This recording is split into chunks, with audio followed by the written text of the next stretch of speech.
Where did I go? Good afternoon and welcome to Tea Time with Miss Liz.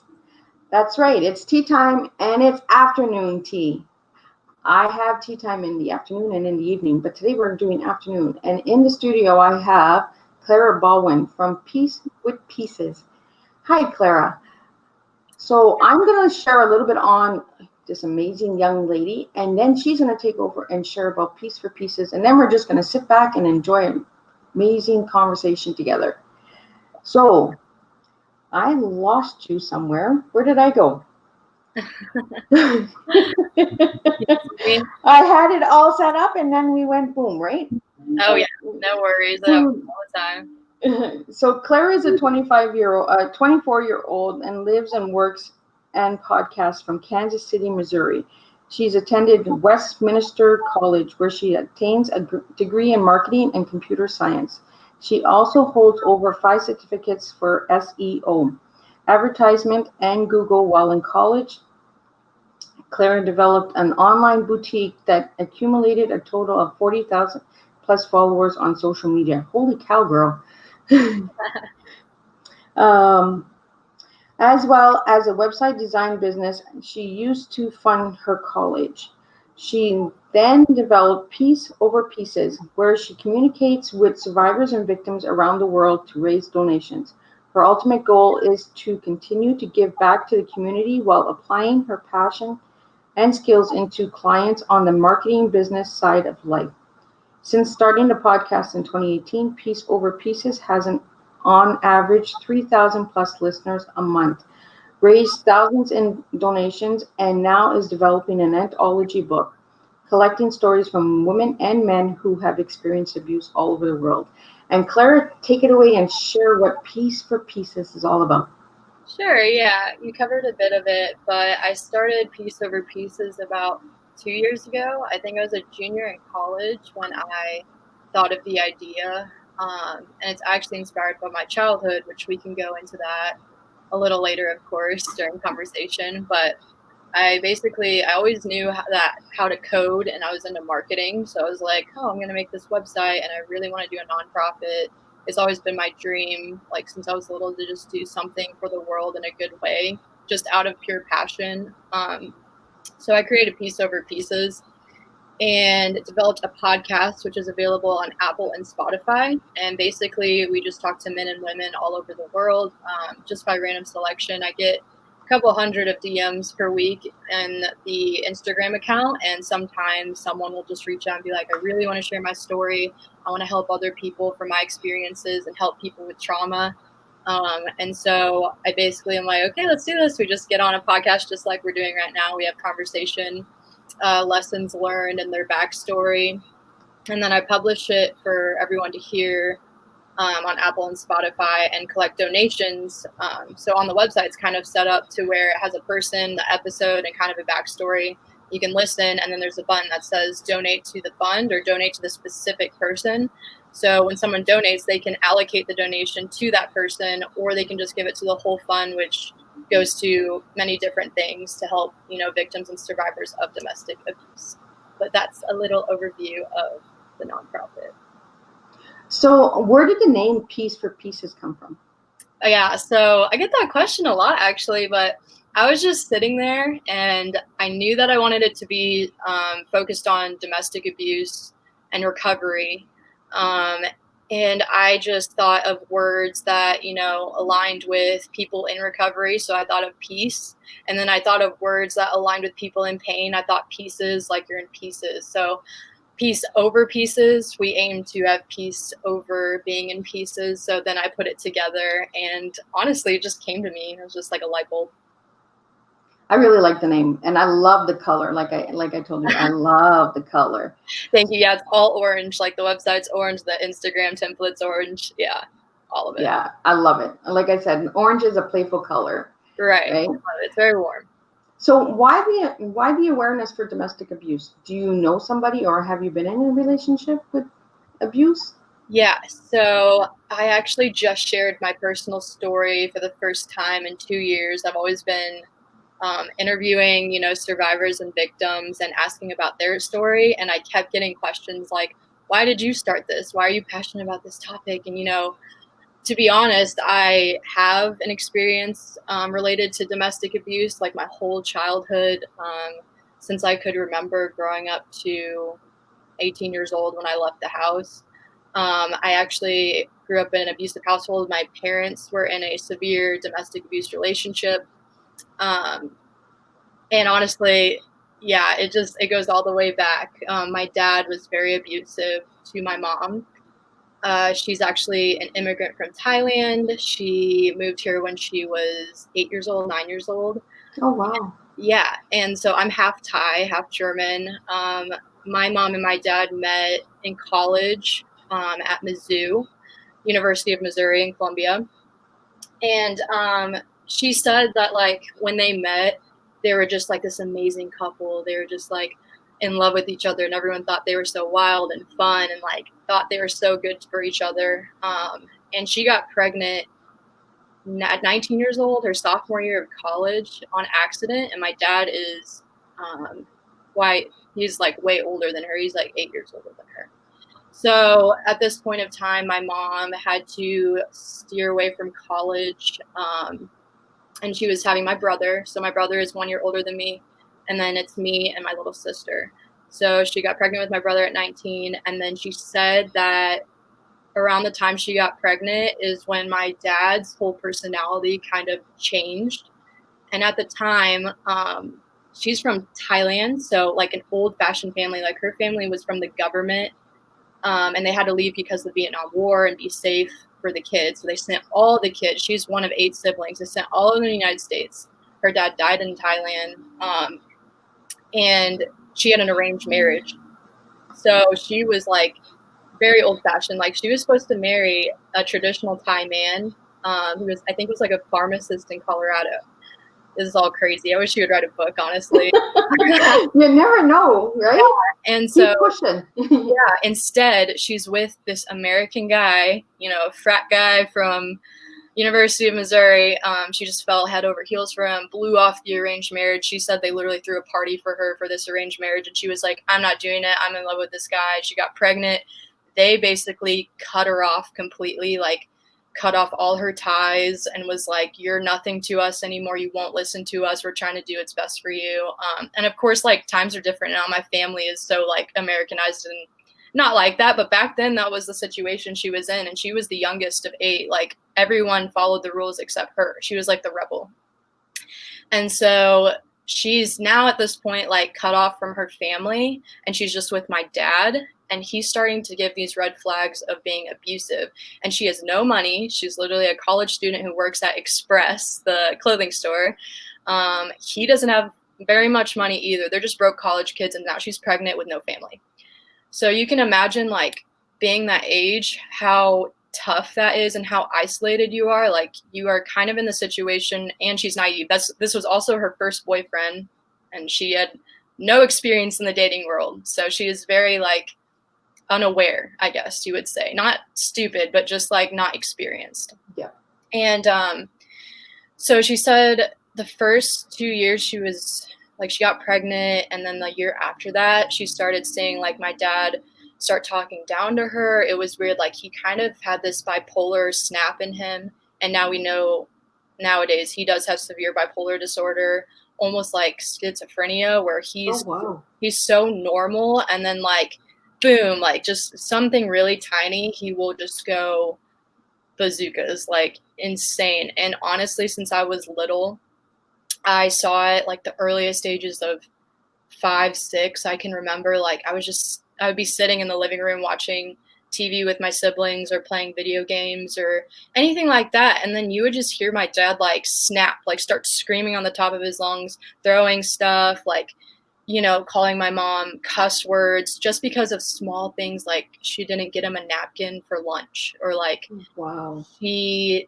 said the wrong thing that he doesn't agree with. Like, very crazy, honestly. And so when you see that when you're really little, honestly, it's sad, but like, I thought that was normal, because when you're raised with something that little, you associate that with normal life, like day-to-day life. And I'm not exaggerating when I said every day it was like that. Like, every day I woke up, it was him screaming at her and abusing her, whether it was emotionally or physically. And I just thought, like, I mean, I would be upset. Like, obviously, I felt anxiety at the earliest stages of 7, I think, 7 and 8. Like, I just remember, like, always shaking and, like, hiding in my room and, praying that my dad just isn't mad that day. So it is sad to look back on, but, like, I didn't know anything else. I didn't know any other relationship besides that abusive relationship. So And is that how you got into a relationship? no, actually, No. no. Thankfully, my mom pounded in my head every day, even though she was with my dad. She was too scared to leave and couldn't. My whole life, she always, like, when we were driving to school, she was like, I want you to be independent. I want you to strive to have really big goals and the best life possible. And I don't want you to depend on men. Like, she always pounded that in my head. She's like, you are independent and you can do this. She's like, don't learn from my mistakes. And it was sad because it was like, she's telling me this, but she's not leaving. So It's hard as a mom. yeah, It is hard. it is. I think she truly believed that, like, staying with him was the best for me and my siblings. And in one way, yes, she kept the family together and she was around for us. I think the main part was just for us. Like, she just wanted to stay there to be with us. And I really think she was brave for that. Like, people would look at that and think you're dumb. Like, why didn't you just leave? But she wanted to be there for all our sports, for all our activities. She wanted to do everything for us, even though it meant coming home to my dad. Because if she wasn't at that house, my dad would not let her see us, basically. But yeah, they had fights all the time growing up, like, of her wanting to leave, and she would leave, like, for a day or two, and then she'd panic and come back because he would, like, stalk her or beg for her, like, be like the typical, like, I'm so sorry, I'll never do it again. Like, I saw that speech, like, The over the honeymoon stage. I know, because I was in a domestic abuse situation, a marriage for 16 years, and it is hard when you have kids. It's like you said, it's not a stupid choice that a mom stays with her abuser. It's because we want to have a happy family for our children, exactly. and this is all we know, so this is what we stay with. Right. And they break us down so low that this is where we feel like comfortable, right? This is where we feel at home. Right. And you're almost, like, in a bubble of, like, manipulation too. Like, I know my mom was, like, basically just manipulate, like, just completely lost in this trick that my dad had her in, like, this routine. And also just fear. Like, you don't know how to escape and you don't know, what steps are going to be after that. It's just scary. Like, I get it. So it was like, yeah, just growing up, it got worse and worse and worse. Like, every year, I just remember, cops were called more and she was getting hurt more and, like, they were fighting more and it just kept escalating so bad. And I remember that I was always the kid that wanted to step in, and therefore I would put myself in danger physically and emotionally. Like, I became a target to my dad as well. And so I endured a lot, like, growing up. And then around high school, it was just so bad. Like, I remember I would go to school, no one knew about my situation. I actually was, like, very involved in school. Like, I played soccer and tennis my whole life. I had a very diverse group of friends. I was in all sorts of things, and not one of my friends knew the extreme situation that I was in. So it was really hard. I felt very alone, and I told my mom, like, I think it was, like, sophomore year, I was like, Mom, why haven't you left? Like, I had to completely be, like, taking away my selfish wants of having her in my life, but I was like, I think you should leave because this is getting too bad to the point where, like, it's almost, like, fatal. Like, it was too much. Like, I would hear the things he would say to her, like death threats and trapping her in places and, like, screaming at her till 5 a.m. and then she had to go work a 12-hour shift at the hospital. So I was just like, how do you endure this? Like, we don't want you to endure this. Like, we'd rather be alone with dad than you have to deal with that. And I was getting old enough to the point I was like, I can definitely leave eventually. Like, you shouldn't worry about us anymore. We're grown up enough where we can take care of each other and ourselves. And my brother was in it too. My brother was like, we'll help you, like, if you leave. We just don't want to see this anymore. And especially for our little sister, because she is 4 years younger than me. So she's helpless. Like, I didn't want her to grow up anymore with that. So I think it was like junior year. My mom was like drinking a lot, just so depressed. And we sat down and made a plan, like behind my dad's back, on how to escape.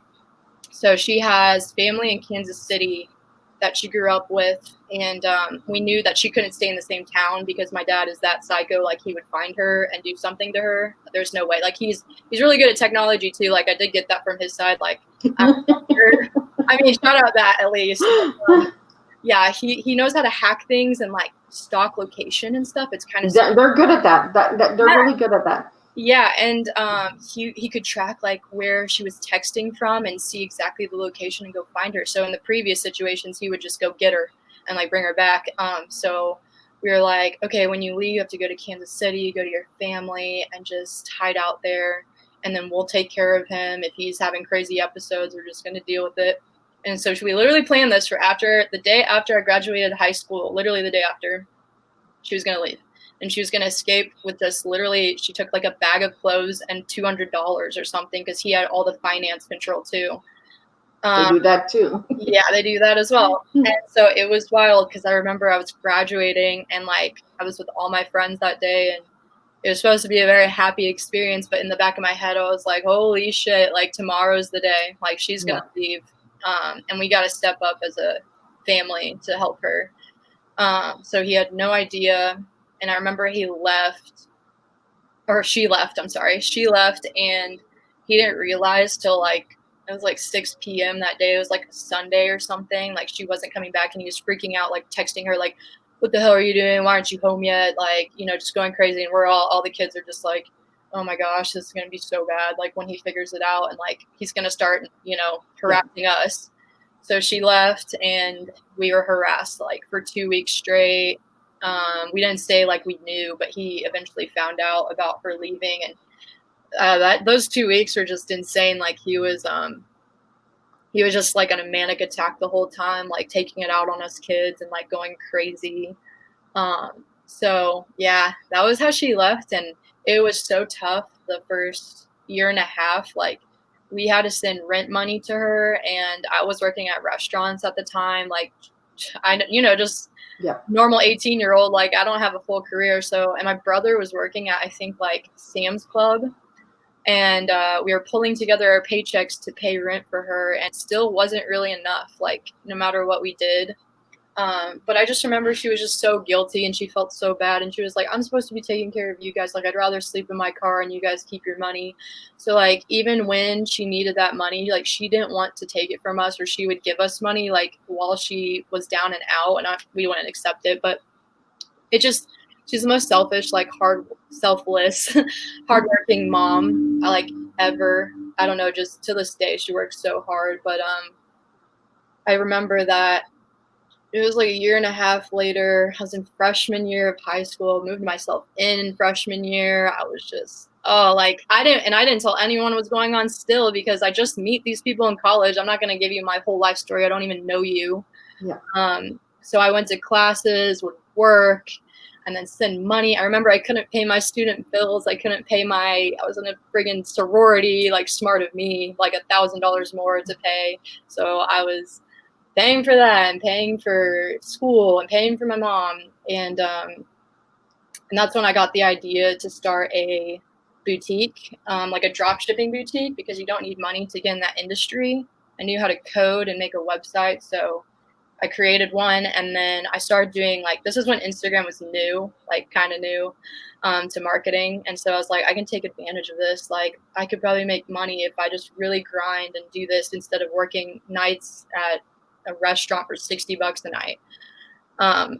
And so I coded this website, started doing influencer marketing. So sending girls and guys like free clothes just to shout me out to their like 40,000 follower pages. Oh, so that's how that's done. Yeah. Okay, because I've had a lot of people send me messages for that, and I'm wondering, why do you want to send me stuff? Right.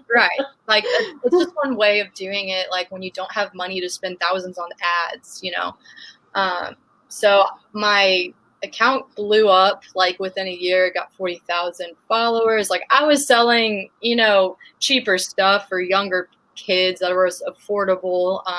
So it wasn't luxurious, but like, it paid for my college, started paying for her rent. And then she got on her feet finally. She met like the guy of her dreams suddenly, and she got a job like all at once. And I remember she called me and she was just like so giddy. Like I met this guy. Like she's like, honestly thought I was just gonna die alone, and I was happy with it. Like I hate men. Like she was just so set. I'm like, I don't want a man. Like I don't care about relationships. But then this guy came along and completely changed her life. Like treats her like a queen. Like, you know, and he like helped her get on her feet. Like, you know, took care of her, brought her into his home. Like, and this wasn't all overnight. Like it wasn't weird like that. She still was, you know, living out of her family's house in hotels for like 6 months, and then she finally was like giving him a chance. And to this day, it's like 6 years later. Now they're like about to get engaged. Oh, that is good. Yeah. See, I like hearing happy stories, right? Yeah. Oh my Because god. I was gonna ask you, did your mom ever get out of it? Like, Yeah. Happy ending. Like I love my life right now. She met him, and he loves all the kids and like takes care of her and just in every way possible. Doesn't even want her to cook for him or clean for him. He's like, no, I want to do everything for you. So I'm like, oh my god, like you got a winner, mom. Yeah. And she's super happy living with him. I live 5 minutes away from her in Kansas City. So I moved away from my hometown as well. My whole family did. My brother got married to a girl in Kansas City. They just had their baby like a couple months ago. My sister is going to study abroad in London. So like our whole family turned out like. See, it doesn't matter where you come from. It's what you decide to choose and make. Yeah, of your life, right? Like I make it sound so. I feel like when I talk about this stuff, I'm like, it makes it sound so instant, like perfect. But it's like, no, the amount of lows we experienced as a family, and like the heartbreak and the trauma, like that was our whole life. And now finally it turned out, and that's why I started the nonprofit, because I'm like, holy crap, like how low our family was, and like how little we had. We had nothing, no house, no money. And now look at what happened, because we truly believed and had faith that it would turn out. And we worked hard. And, you know, I believe that everyone deserves a happy ending. And, like, I want to help them as well get to that point. Even if it's, you know, buying them rent for a month, or, like, connecting them to other people just to, like, help their trauma. Well, it's almost like with the name of your company, your organization, Peace for Pieces. You took your pieces and you made peace with it. Exactly. So, you know, it kind of goes together, and I kind of like it a lot. Right. Thank you. Yeah. And like just remembering who I was like 5 years ago and what I was going through compared to now. I just come across a lot of people who don't know my story, like, or they just don't understand like what I've been through, which is fine. But it's good to talk about it sometimes, because it really brings you back and like makes you so grateful for everything. But yeah, so now I do the nonprofit, and I have a full agency that I own for marketing, and we have like over 40 clients. So I'm so hectic. Like life is so hectic right now. I have my dream job finally. Like I'm running my own business, and it's been great. So I'm just going to put a few things up with the Peace for Pieces, and you can explain to everybody what they are. Okay. So I'm going to put up the website. So if anybody wants to check out the website, this is the website here. And it's also in the comments below, and it's also on the webpage, on Miss Liz's Teatime page. Yeah. So if anybody wants to check it out. And you have things that, products, right? Yes. So there's just a donation page, but also there is merchandise which you can buy, you know, like t-shirts and mouse pads and like little accessories with our logo on it. And 100% of the profits go to helping a survivor or victim. And I like that. I like that the profits go to a victim, right? And it's like you said, like you like to pay for somebody's rent or help them out or give them a free.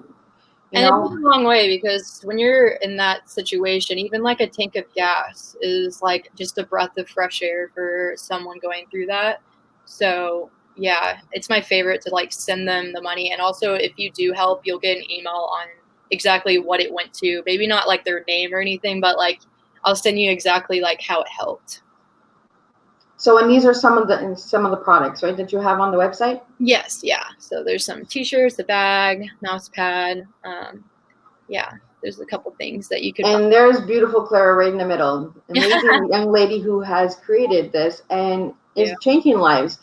And what I really liked about finding your organization was the awareness, because I'm big on awareness. Me too, yeah. Like I said, like I've had my own story, and you are now looking for people for an anthology for men and women to share their stories. Yeah. Is it on domestic abuse or is it on any type of abuse?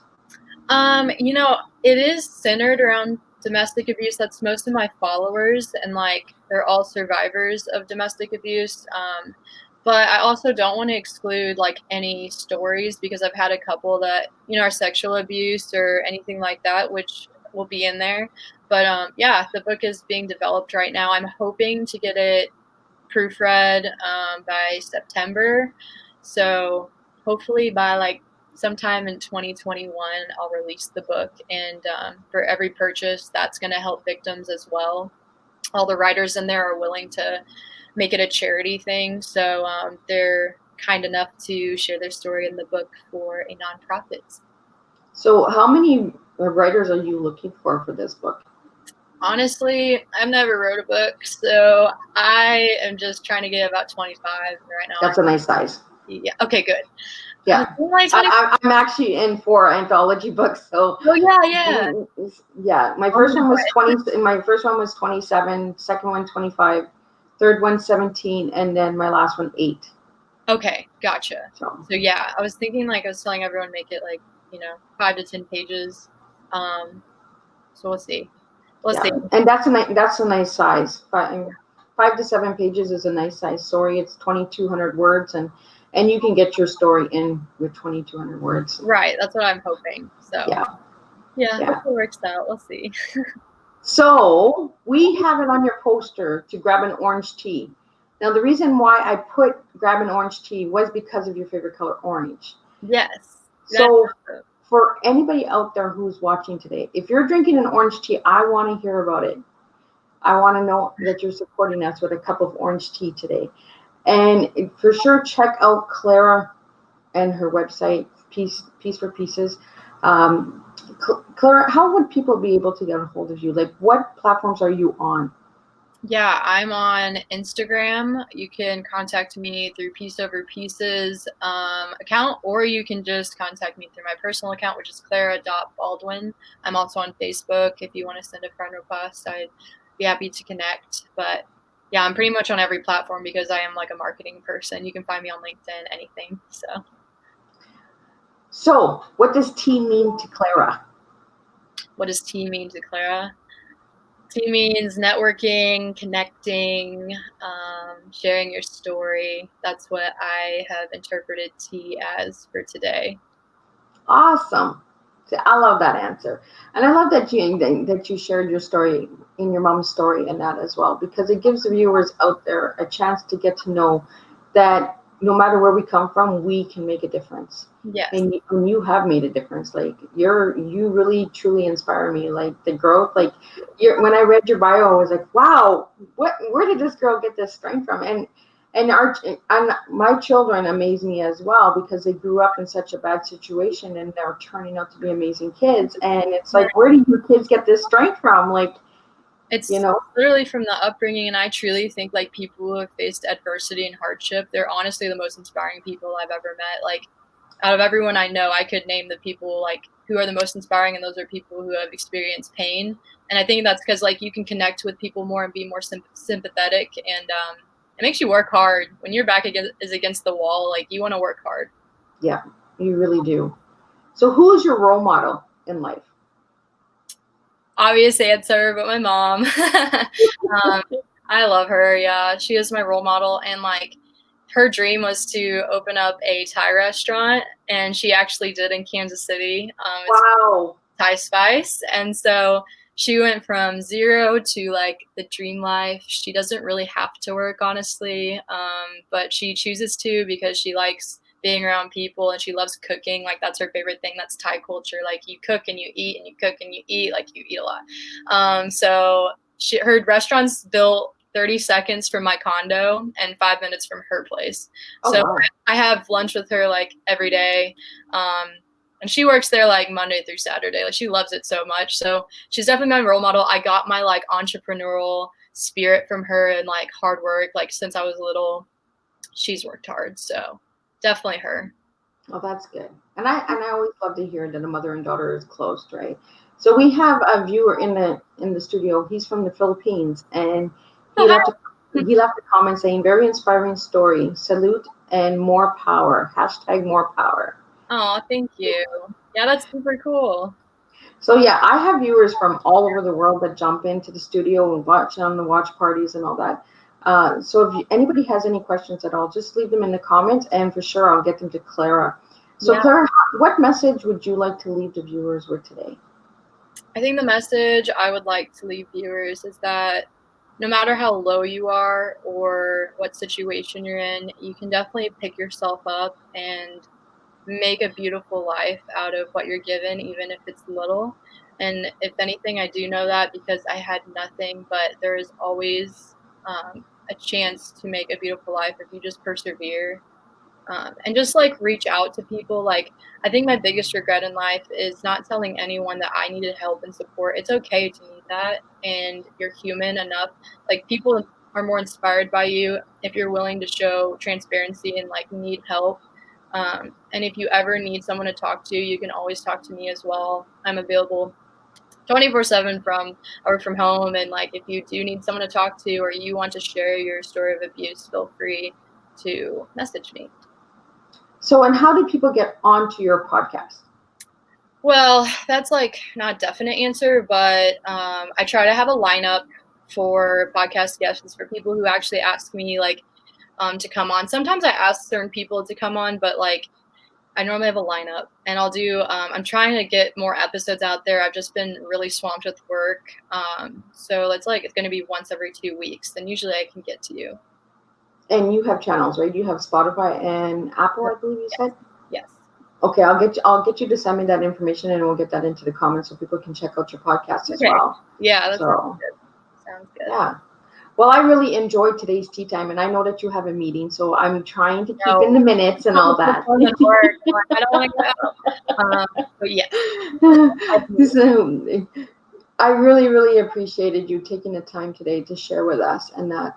And I'm going to put the website up once more time, and maybe you can explain that on top. I'm not sure how much people can see, but you can maybe explain the website a little bit to everybody where they can go for different things. And yeah, sure. So yeah, peace-over-pieces.org is the domain. There's a podcast page where you can go there, and it'll have episodes with different people and snippets of the story, so you can choose from there. And you can donate to the specific person, or you can donate to the fund to help survivors.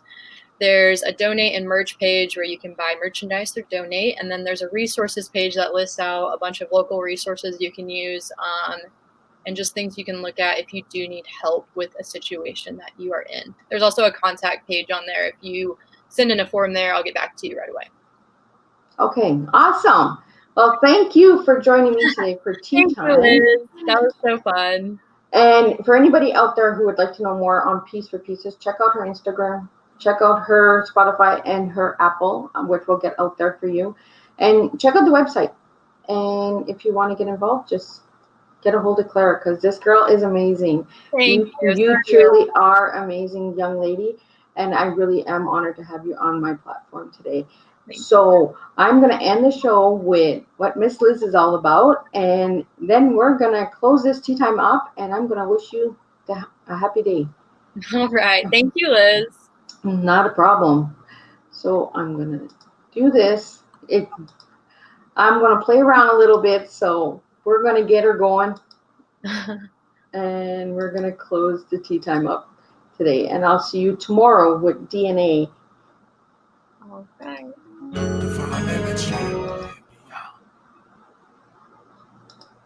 Miss Liz, tea time, yeah, making a difference, one cup at a time, tea time, yeah, Miss Liz, tea time, yeah, making a difference, one cup at a time, tea time, yeah. So be sure to grab your tea, grab a seat, tune in to Miss Liz, tea time, making a difference, one cup at a time, tea time, yeah. time. Thank you for joining me, Miss Liz, for Tea Time, making a difference, one cup of tea at a time.